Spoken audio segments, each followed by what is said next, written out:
Oi, gente. Olha, perguntas.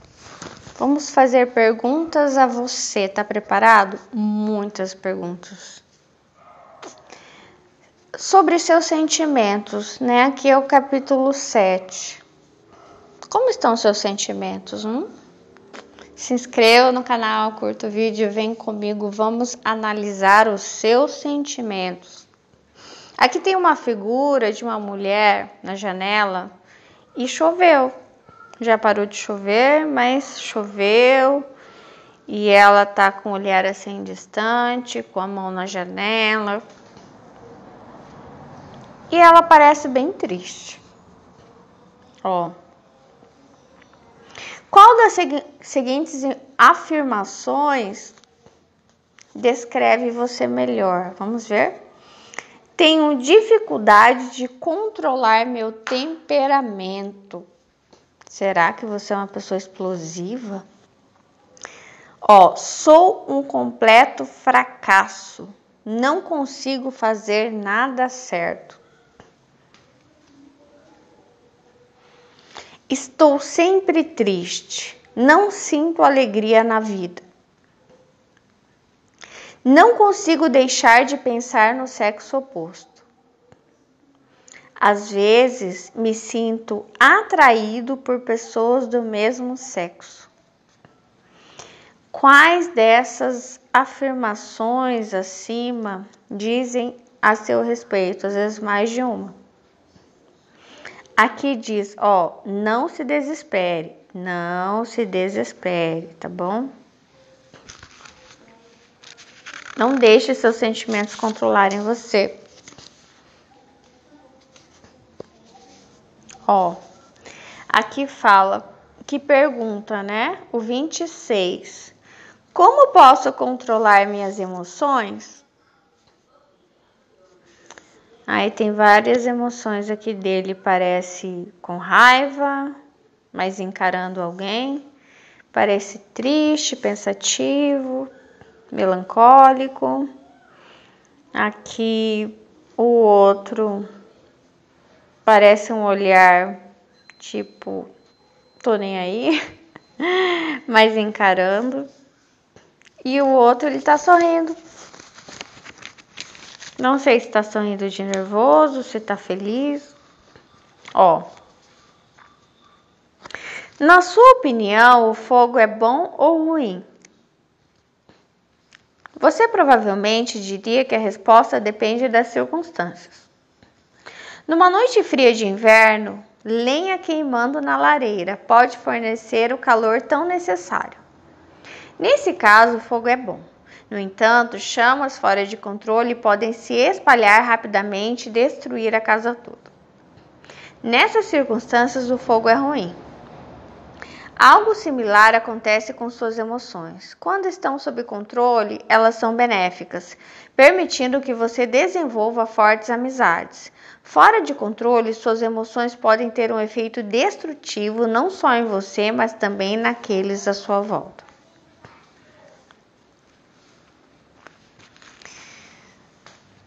Você precisa controlar suas emoções, mas o que geralmente as pessoas dizem, olha só, toma cuidado com isso.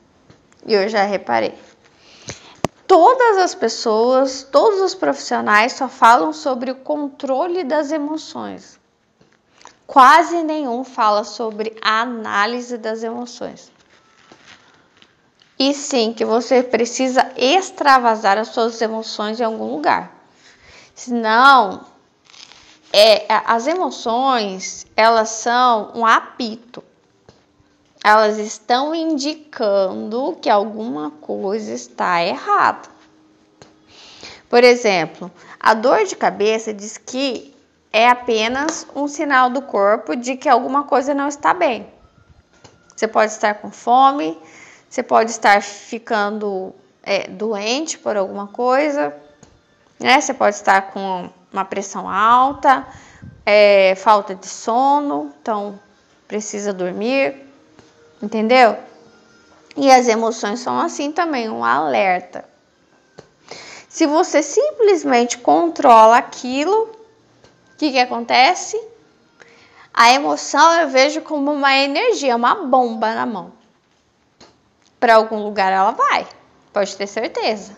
Então, se você não resolver, porque só tá indicando, ó, tá com raiva, tá triste, tá ansioso. Então, se algum problema tem ali, você precisa resolver a causa. Não simplesmente controlar o efeito. Porque senão você nunca vai sanar. E outra, você vai ter outro problema, porque você fecha, sabe, a saída dela para fora, ela vem para dentro. Algum problema, você pode ter alguma doença, você pode ter algum... O mais provável é que tenha alguma doença mesmo. Algum problema. Baixa da imunidade, enfim, um problema futuro.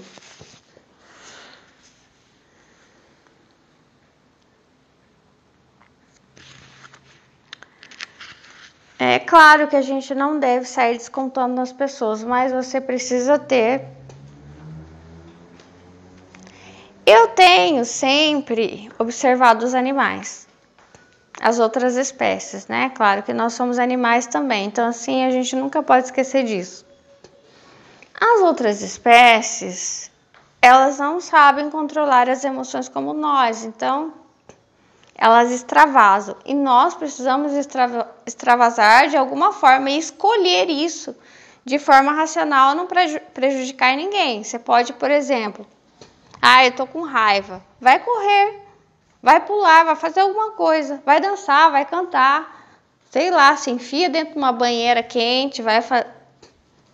não tem banheiro, vai fazer um escalda-pés. Se tranca no quarto e grita. Faz alguma coisa, não sei. Se tá com problema com alguém, resolve, conversa com essa pessoa, chora, coloca pra fora. Porque se você não resolver, você pode ter um problema daqui 2, 3, 5 anos. A hora que aparecer esse problema grande, você pode ter certeza. Entendeu? É essa emoção que você fica segurando.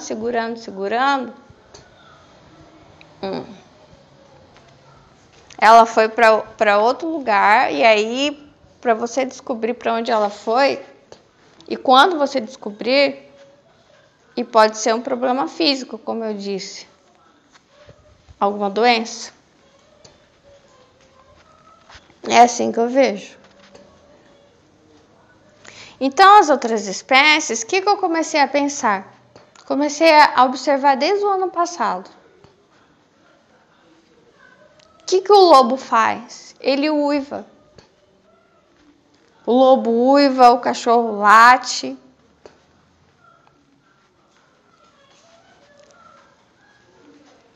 O leão dá seu grito, seu urro. Quando tá com raiva, eles colocam para fora. Eles não ficam doentes. A gente não, a gente guarda. Olha o quanto que o ser humano tem câncer, né? Tem tantas doenças.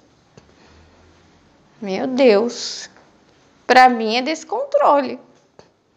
Você fecha a saída, digamos, imagina um lugar que tem 2 saídas.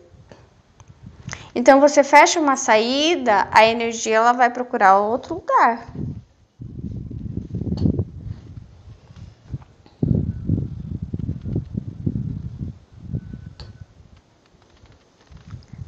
Entendeu? Para onde...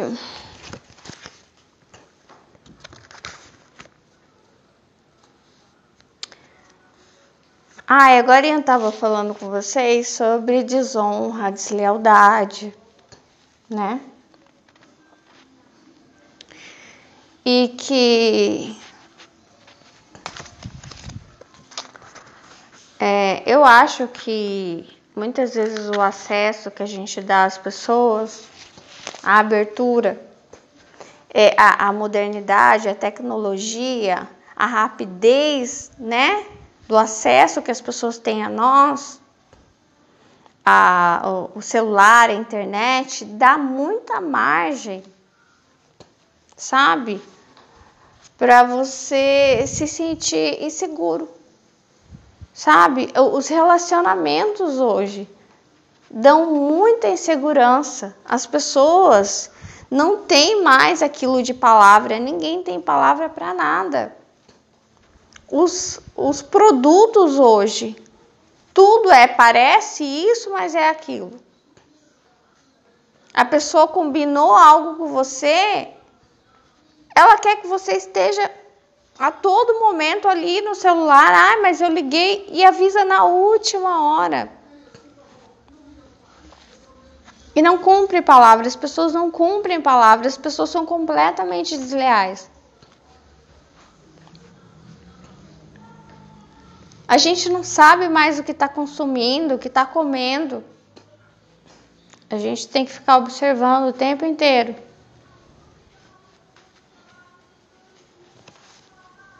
Uma coisa é a promessa, outra coisa é aquilo que é entregue muitas vezes.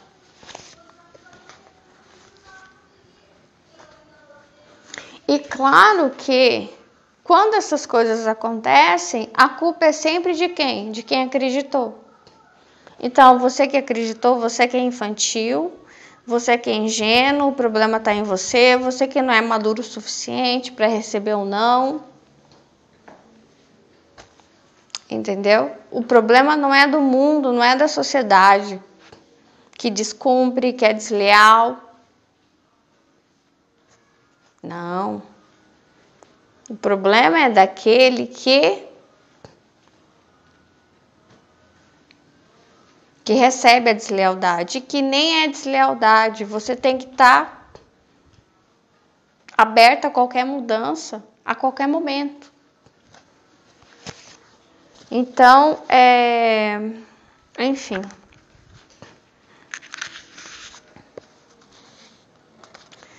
E aí ele traz várias emoções aqui, raiva, tristeza, sabe?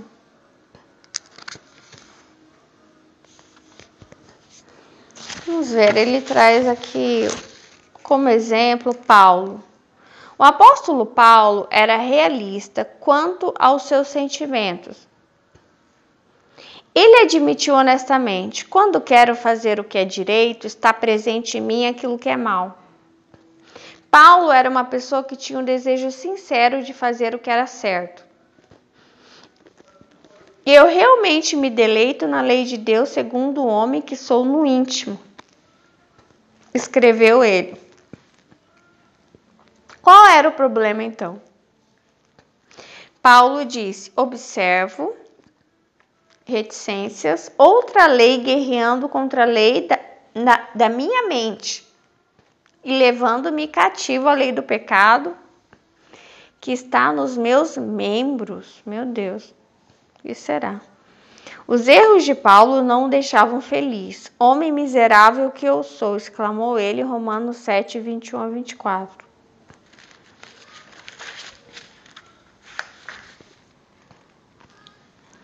Os seus erros fazem você se sentir miserável? Se esse for o caso, lembre-se de que até Paulo se sentiu assim algumas vezes.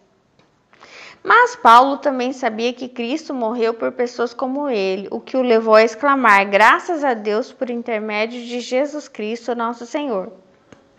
Romanos 7, 25. Paulo considerava o sacrifício resgatador um presente pessoal. Ele escreveu: o Filho de Deus me amou e se entregou por mim. Gálatas 2:20. Quando se sentir desanimado, reflita sobre o resgate. E se seus erros o deixam com vontade de desistir, nunca se esqueça de que Cristo morreu por pecadores, não por pessoas perfeitas.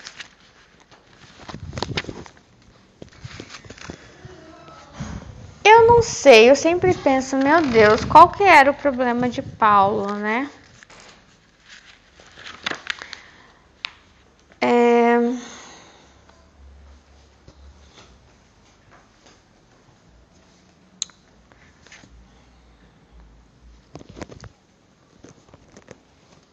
Tem pessoas que dizem que Paulo, ele era epilético.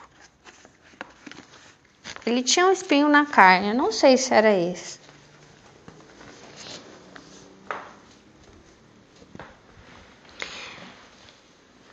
acho que ele foi a primeira pessoa que disse não se casem, né? É melhor que vocês não se casem, mas se vocês não se aguentarem, aí vocês se casam. Então,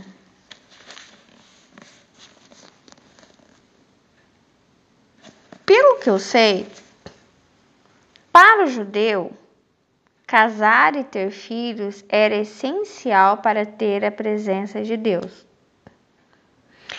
Tanto é que eles esperavam um Messias que se casasse e tivesse muitos filhos.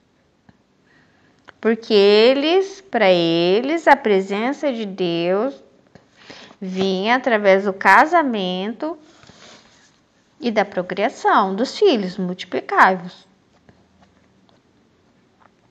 Aí Paulo traz essa visão oposta. Ele praticamente desdiz o que está escrito lá no Éden. É quase como se ele falasse, não, o casamento é uma maldição, mas se vocês querem, bom. Se vocês não se aguentam. Então ele traz uma visão que eu vejo muito, né? Que o ser humano, o cristão, ele começa a ter. Tem nojo do próprio corpo. Enfim, para mim, fora isso, além de Paulo, só tem aquele voto de Nazireu, que se não me engano, é um voto que também inclui a castidade. Mas Paulo faz uma reviravolta na mente do cristão. Eu vejo, parece que homens dentro de mosteiros, dentro de cavernas, lutando, se batendo e vindo alguma mulher na mente falando, posso pensar nessa mulher, odiando o próprio corpo, odiando o desejo, né? Pelo sexo oposto, e mulheres também. Tem pessoas que nem tiram a roupa para tomar banho. Eu já vi relatos, né?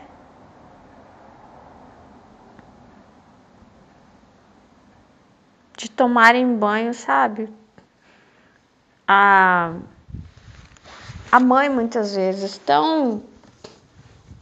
vê o corpo de uma forma tão negativa que faz a criança tomar banho de roupa. Não pode nem na hora do banho tirar a roupa. Tomar banho ali de calcinha, não pode.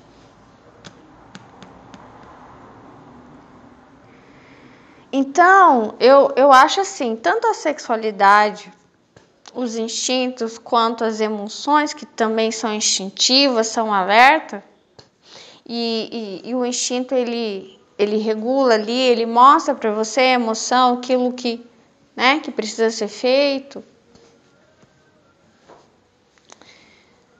Quando a gente reprime, isso vai buscar uma outra saída.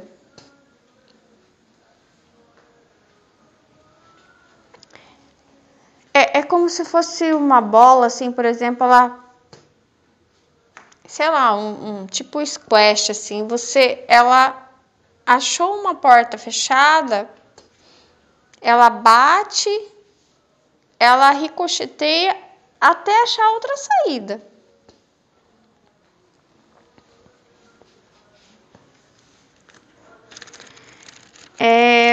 E aí,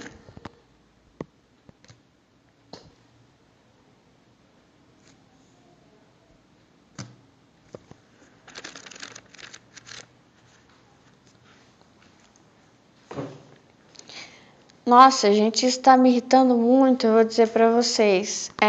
Essas mensagens no meu aparelho celular, que é de contratos,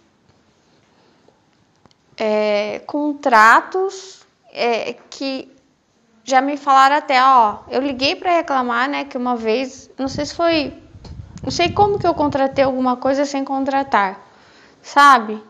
E aí eu liguei lá na Claro e o rapaz disse assim para mim, não, mas às vezes você deixou o celular no bolso da calça. Aí você contratou o serviço sem saber.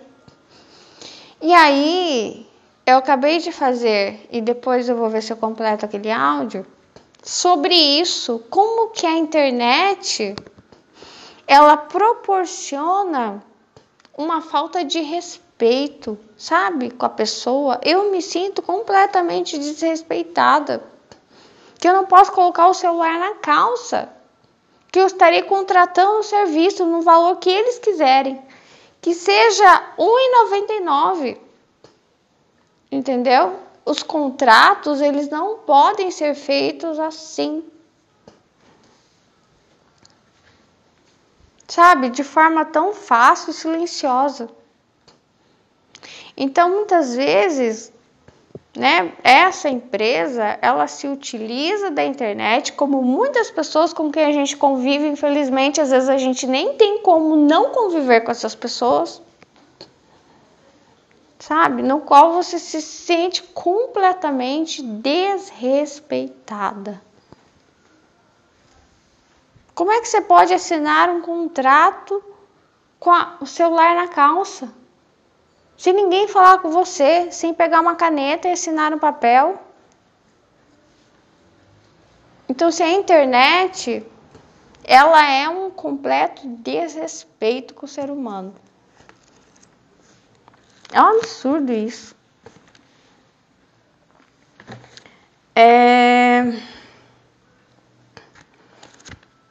E para mim, se eu for pegar isso, por exemplo, quando alguém traz uma nova ideia, igual Paulo traz uma nova ideia das coisas, tem muita gente que fala assim, não se pode acrescentar nada à Bíblia. Como assim? Ele acrescentou algo, uma ideia completamente contrária ao Éden. Ele acrescentou algo, uma visão completamente negativa das mulheres. E Jesus fez um trabalho positivo com as mulheres, ele vai lá e ele desfaz tudo. Porque ele não gostava de mulheres. E talvez esse era o espinho na carne dele. Eu não sei qual o problema que ele tinha com esses membros dele, mas a única coisa que eu sei é o seguinte, ele não gostava de mulher. Ele provavelmente não ia gostar de mim, principalmente por eu falar isso. Mas reconhecidamente, eu reconheço nele, ele não gostava de mulheres. Por isso ele não queria se casar. Só que o problema é que ele incentiva os homens a não gostarem de mulheres, a não se casarem, a permanecerem solteiros. E dizendo que Deus fala mais aos solteiros, a repressão do corpo. Enfim.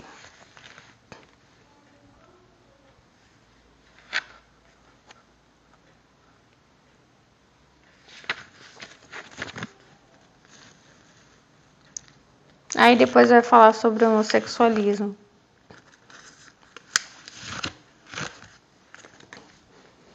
Então o Paulo ele coloca a família numa situação bem ruim. Eu vou falar para vocês. A família é um projeto se você não der certo com Deus, você vai ter uma família. Essa é a visão que ele tem da família. Lá no Éden, o primeiro plano é da família. O primeiro projeto para Adão é da família. Depois, olha só, vocês vão achar estranho, mas é. Depois, na verdade, não é o primeiro plano. O primeiro plano, né, claro, é Adão com Deus.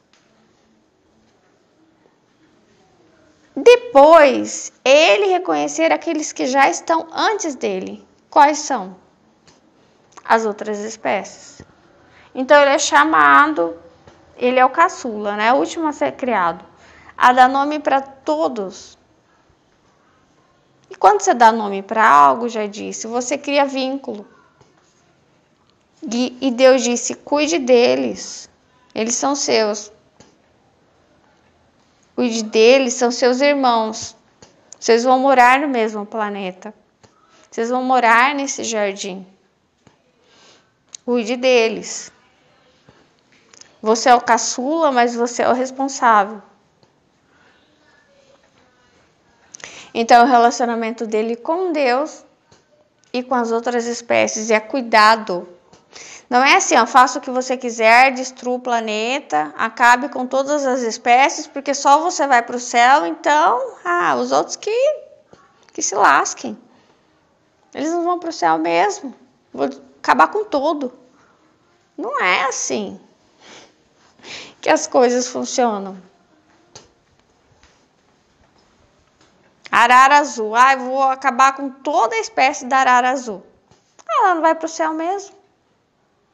Mico-leão dourado. Você também não vai para o céu. Tanto faz. Deus não está se importa. Falou, cuida. E outra, quem disse que eles não vão para o céu? Tem plantas até no céu, que não tem nem no inferno. Mas tem seres humanos no inferno. Nem as plantas vão para o inferno, mas o ser humano vai. Então, depois nós temos o plano da família. E tem gente que fala que quando Adão era Adão, ele era inteiro. Ele era a humanidade, representava a humanidade. Aí eu não entendo, Adão era uma pessoa ou era só um símbolo da humanidade? Então havia vários desse Adão, enfim. Não sei, eu já pensei nos dois casos. Mas aí Eva é tirada da costela enquanto ele dorme, né? Da costela do Adão.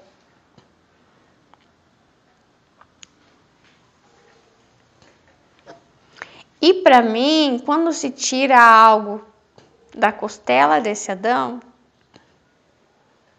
aí para mim isso é a representação que muitas explicações, até alguma explicação, acho que o judeu dá, não sei se está no Zohar, alguma coisa, sobre a alma gêmea. Que tirou da costela, tirou de dentro dele, é um pedaço, que fala da metade da laranja, porque é bíblico, tá lá. Tirou de dentro de Adão, essa mulher. Então, era um só, virou dois.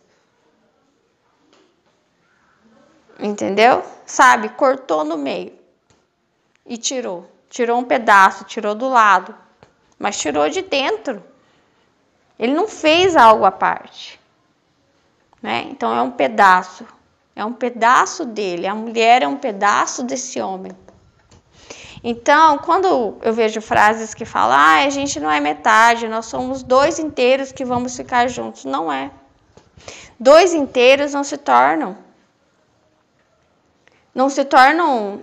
Você cria uma colinha no meio. Não sei se você já tentou colar alguma coisa. Facilmente se separa.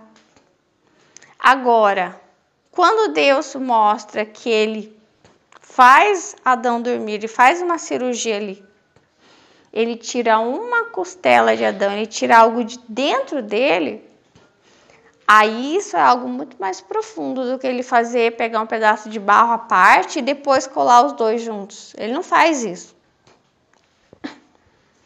Não, ele pega de dentro desse homem. E para mim isso eu quero criar uma união que seja, sabe, mais profunda.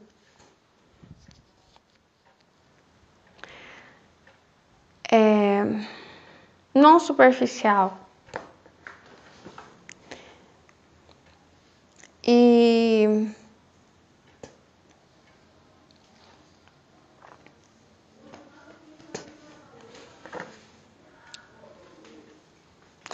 é que o ser humano ele vem vindo assim, por exemplo, na questão da independência, né? E ele acha que tudo que é independência é bom. Então ele está se tornando completamente independente a tudo. E quando Paulo fala que a família é um plano secundário, e o plano principal é você, Deus, e pronto. Esse é o plano perfeito, a família é para os fracos, é isso que ele fala. Sabe para quem que é a família? Para aquele que é fraco, não controla as próprias emoções, não sabe controlar a sua sexualidade, seus instintos. Essas pessoas, esses homens, essas mulheres, têm um nível de fé inferior a mim, mas eu não sou superior. Inclusive, eu não acho que Jesus tinha que ser um homem solteiro, não. Eu acho como judeus, que ele podia e vai saber se ele realmente não casou e teve filhos. Eu não acho que entende? Ele veio, o que ele disse? Eu vim para ser como um homem, como ser humano. Ou será que tem muita gente que acha que ele não fazia cocô, por exemplo, não fazia xixi, que ele não soltava pum?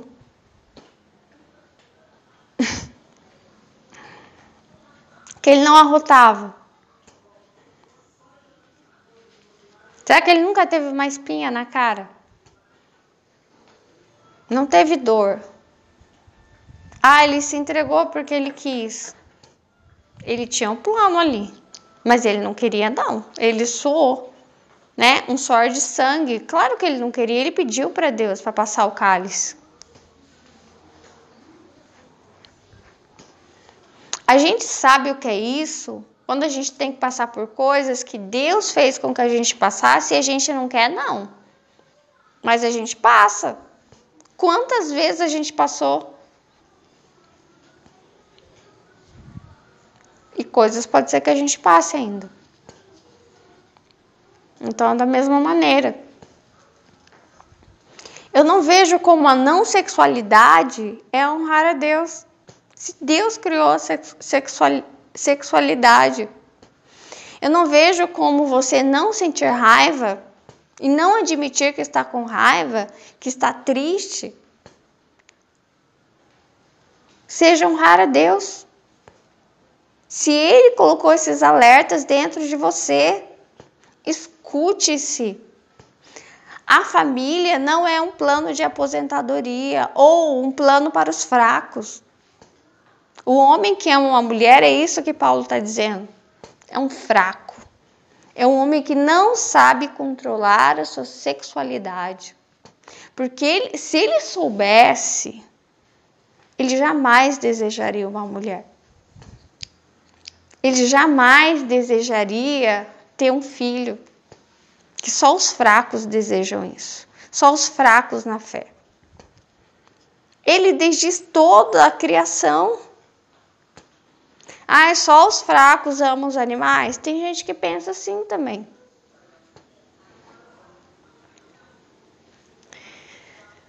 E eu fico muito irritada com Paulo. Muito mesmo. Por causa disso. Porque para mim ele criou todo um problema que a Igreja Católica hoje tem. Freiras já tiveram. Olha só, teve uma parede que foi descoberta num convento que derrubaram, estava cheia de fetos de crianças abortadas que as freiras escondiam dentro da parede. Olha o que acontece com uma sexualidade escondida, sabe? Segredos, contida. Deixasse essas mulheres terem seus filhos ou se casarem. A aparência de santidade é um perigo. É um perigo. Porque a pessoa pensa que vai para o céu, haha, surpresa, chegou no inferno. Entendeu? A família não é um plano de aposentadoria, a família, o casamento não é o último plano, nem um plano para a pessoa que é fraca. Não é. E a gente precisa sim cuidar das nossas emoções. Entender que a substituição ela acontece. E o diabo trabalha nelas. O que acontece? A pessoa tem raiva, a pessoa tem angústia, a pessoa tem tristeza, ela controla isso. Ela pode ir para um vício de álcool, vício de droga, cigarro, pornografia, homossexualidade. Enfim, ela pode descontar no carro, pode ter um câncer, pode ter vários tipos de doenças, enfim. Então, assim, nós precisamos entender e buscar entender os sinais do nosso corpo. Eu lembro que quando eu comecei a tomar consciência disso, foi na minha primeira terapia, com a minha primeira psicóloga. Ela me disse: Melissa, é normal que uma pessoa, por exemplo, que tem depressão, não sinta nada, tenha apatia, né? Porque às vezes, para mim, eu entendo isso. Acho que ela não me falou isso, mas eu entendo o seguinte: a gente vem se negando, controlando essas emoções, e em algum momento a gente não sente mais nada. Você não sente alegria, você não sente tristeza, você ganha um presente, você não sente alegria naquilo, nada te deixa alegre. E parece que às vezes as pessoas podem fazer qualquer coisa com você e você fica com aquela cara de paisagem. Sabe, você fica assim, sem emoção. E aí, ela me disse, você precisa prestar atenção no seu corpo. O que você está sentindo? Onde você está sentindo? Estou sentindo raiva onde?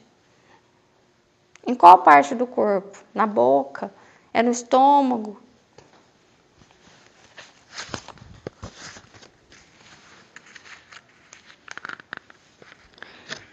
E aqui vai falar agora sobre homossexualidade. Que para mim, a homossexualidade é uma forma de substituição dessa energia. A minha energia, por exemplo, você vê, só um exemplo, tá? Deveria ir para o sexo oposto. Aí, essa energia, ela trava e vai, ricocheteia pro mesmo sexo, entendeu? Por algum motivo, não sei, para cada pessoa pode ter um motivo diferente. Mas é como se tivesse um bloqueio, entendeu? Bloqueia ali, então vai e procura uma substituição.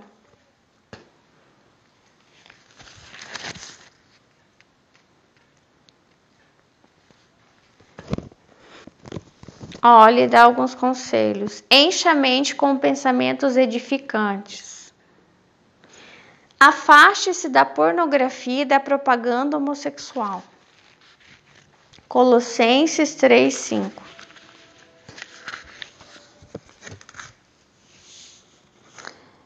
Salmos 139, 23 e 24. Examina-me e conhece meus pensamentos inquietantes, e vê se há em mim qualquer caminho penoso. Não desista. Se você luta contra desejos homossexuais, talvez se sinta como um jovem que disse: tentei mudar meus sentimentos, orei a Deus por ajuda, li a Bíblia, ouvi discursos sobre o assunto, mas não sei mais o que fazer.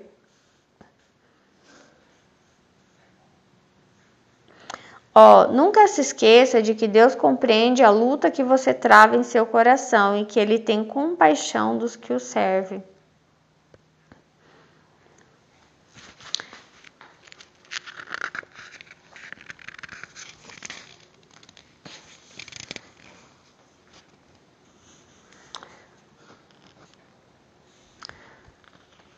Avalie suas amizades.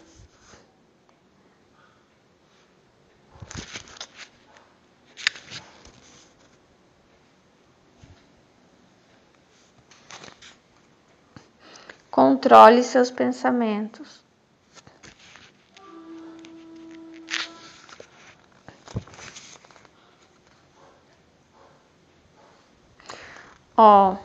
Por que o desejo sexual não deve sempre ser visto como inimigo? Por que você precisa manter seus desejos sexuais sob controle? Que tipos de diversão podem fazê-lo nutrir pensamentos sobre o sexo oposto?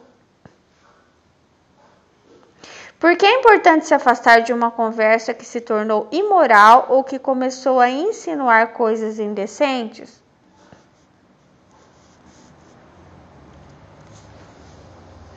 Com que sentimento você acha mais difícil lidar e como ele o afeta? Como você poderia usar as informações? Não, isso aqui não. Então, de novo. Com que sentimento você acha mais difícil lidar e como ele o afeta? Raiva, tristeza, né? Qual deles?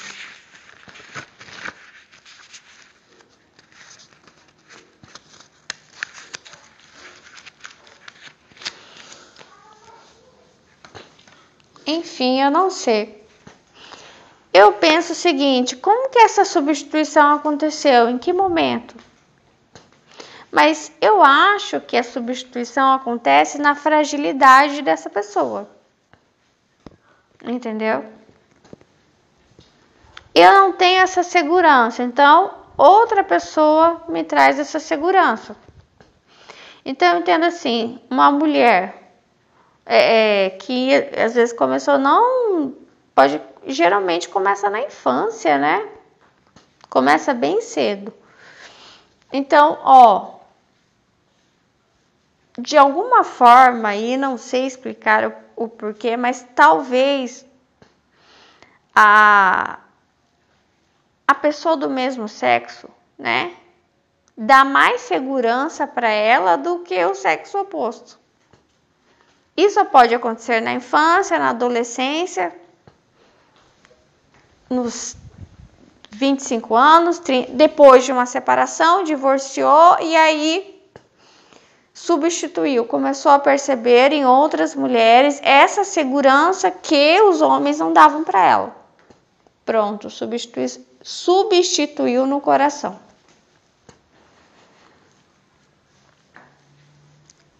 E talvez, eu penso que se começou lá na infância, alguma figura que representa segurança para essa criança, enquanto a figura masculina representa insegurança.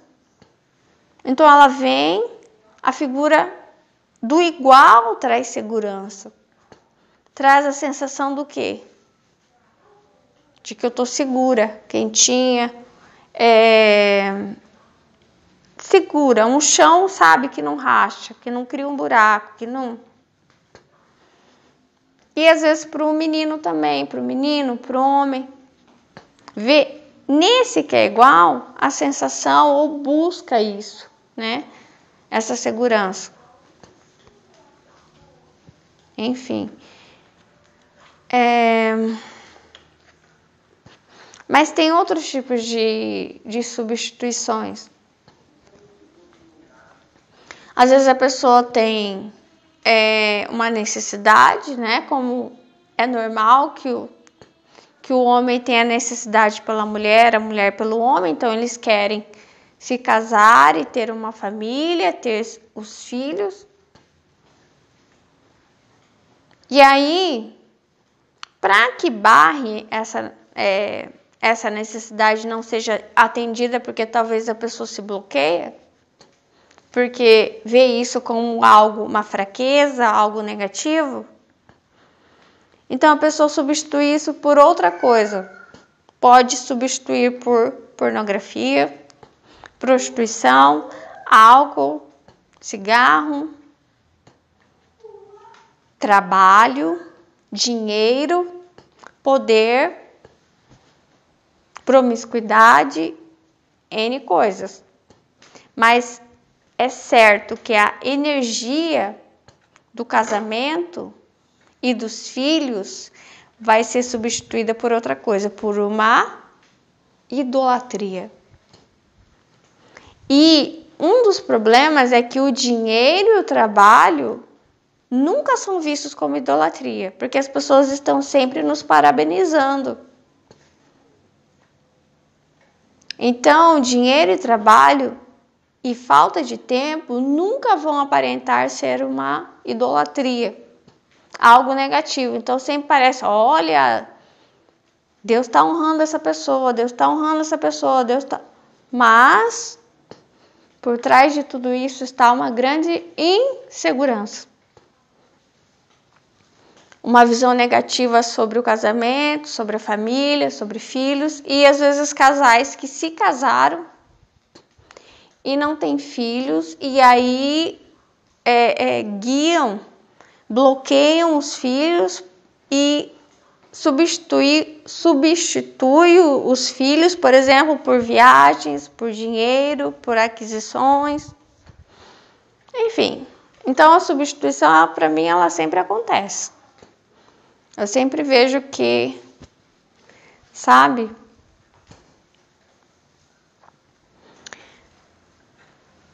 Eu aprendi a amar cachorros. E eu não sabia que eu fazia substituição. Eu só fui entender que eu fazia substituição quando eu tive uma filha. Quando nasceu minha filha, uau! Eu tava fazendo substituição. Porque eu chamava cada cachorro meu de filho. E eu pensava assim, eu comecei a amar tanto eles, que eu pensava, não, eles já são meus filhos, eu não preciso ter filhos. Só que quando nasceu minha filha, e assim não foi planejado, mas eu comecei a entender cada parte do meu corpo, porque eu tinha um útero, porque eu tinha barriga, porque eu tinha seios, porque eu tinha braços, para pegar minha filha, para dar colo para ela. Nossa, tudo. O meu sangue, né, que virou leite. O meu sangue que alimentava ela, minhas pernas ficaram mais fracas, os joelhos mais fracos. Quer ver? Eu lembrava da minha mãe, às vezes falar, tô com dor no joelho, ter dificuldade para levantar, às vezes estava sentada. Depois que eu tive minha filha, eu senti uma descalcificação. Mas você sente uma alegria tão grande que os seus nutrientes estão indo para aquela pessoinha que você ama. Então você entende tudo, né? A minha cadela teve 7 a 8 crias. Eu estava fazendo as contas hoje, em torno de 50 filhotes. E ela foi uma ótima mãe. E as outras espécies, elas não conseguem fazer substituições. Porque elas não têm... elas não conseguem ponderar as coisas e dizer, eu não vou fazer isso, eu vou fazer aquilo. Eu vou trocar isso por outra coisa. Elas não conseguem. Entendeu? Então, se elas têm, por exemplo, que amamentar os filhos, elas não pensam, vou deixar meus filhos com fulano nessa creche e vou trabalhar. Elas não conseguem. Por isso que elas amamentam os filhos até eles ficarem grandes, independentes, e por isso que elas vivem a primeira infância com eles. Eu tenho compreendido assim, sabe? Eles não conseguem conversar com a própria mente e se autodeterminar, dizer, não vou fazer isso, vou fazer aquilo. Então, uma das coisas positivas das outras espécies selvagens, né, que a gente fala que eles são tão ruins, não são. Eles não conseguem fazer substituições como nós. Algumas substituições acontecem, por exemplo, em cativeiro, quando falta, por exemplo, tem 2 machos, né? Faltou a fêmea, às vezes aquele macho vai tratar o outro macho como se fosse fêmea pela falta, pela ausência. Entendeu?